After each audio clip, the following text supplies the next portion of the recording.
Donc, chapitre 11.2, la première partie du calepin de savoir qui se trouve à la page 118-119. Je vais vous montrer aujourd'hui comment reconnaître des situations qui sont proportionnelles, soit dans un graphique ou bien souvent dans une table des valeurs.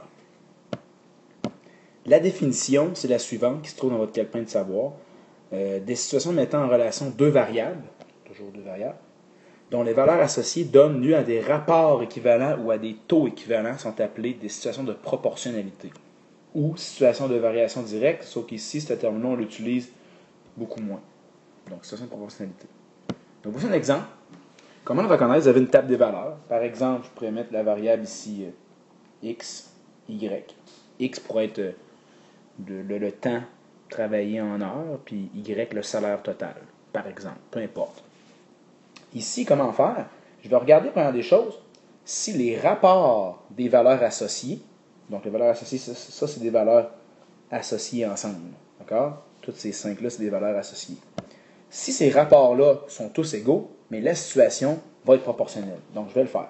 Donc, 5 25e, 6 30e, 8 40e, 10 50e, 20 centième.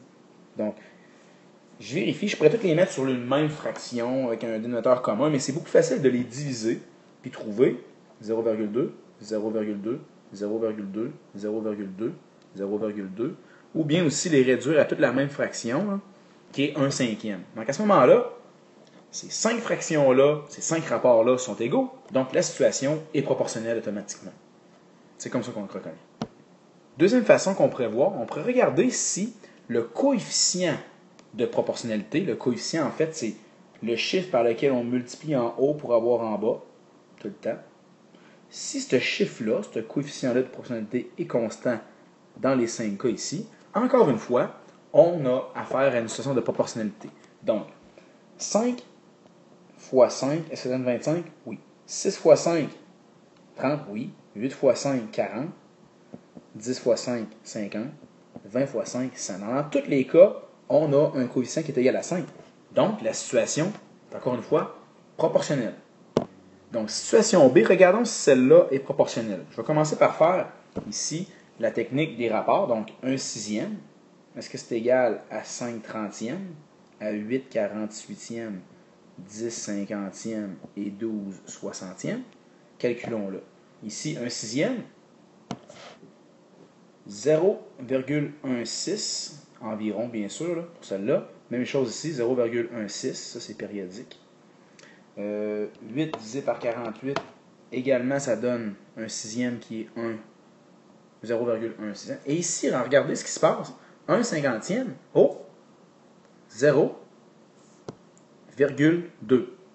Pas un cinquantième, mais 10 cinquantièmes. Donc 0,2 ici, 12 soixantièmes, c'est un 0. Ça fait ici aussi 0,2. Donc, vu qu'on n'a pas tout le même coefficient de proportionnalité, la situation n'est pas constante ici, n'est pas proportionnelle.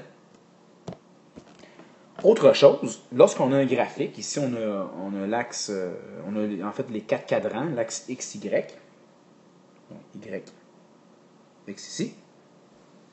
Si vous avez quelque chose comme ça, puis on a un graphique. Par exemple, si on a un graphique qui est une ligne droite et qui passe par 0, 0 comme ça ici. Donc, vu qu'on passe par l'origine, automatiquement, et on a une ligne droite, on a une situation de proportionnalité. Dès que, par exemple, si on part comme ça, on part avec une donnée ici, ce n'est pas une situation de proportionnalité. Oui, la ligne est droite, c'est constant, mais ce n'est pas proportionnel. C'est comme ça qu'on reconnaît dans un graphique si la situation est proportionnelle. Il faut absolument que la ligne passe par 0, 0. Comme ça ici. Très important que ça passe par 0, 0 dans un graphique. Lorsqu'on parle dans un texte, c'est capable de reconnaître si c'est proportionnel ou non. Il faudrait que la situation augmente de façon, il faudrait que ce soit constant. D'accord? Une augmentation qui est constante à toutes les fois. Donc, par exemple, je ne sais pas, moi, on achète ou un salaire d'un employé. S'il est payé 10$, 50$, à toutes les heures, il augmente de 10$, 50$. Donc, ça, c'est proportionnel. Il faut toujours que ça parte à 0.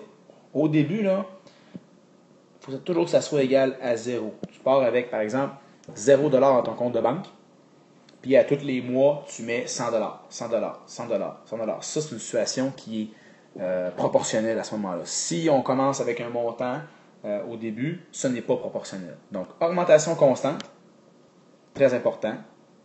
Et il faut absolument que ça commence à zéro, la situation. Donc, j'espère que ça vous a aidé ici, cette petite vidéo-là, pour être capable de reconnaître toutes les situations qui sont des situations de proportionnalité. Merci.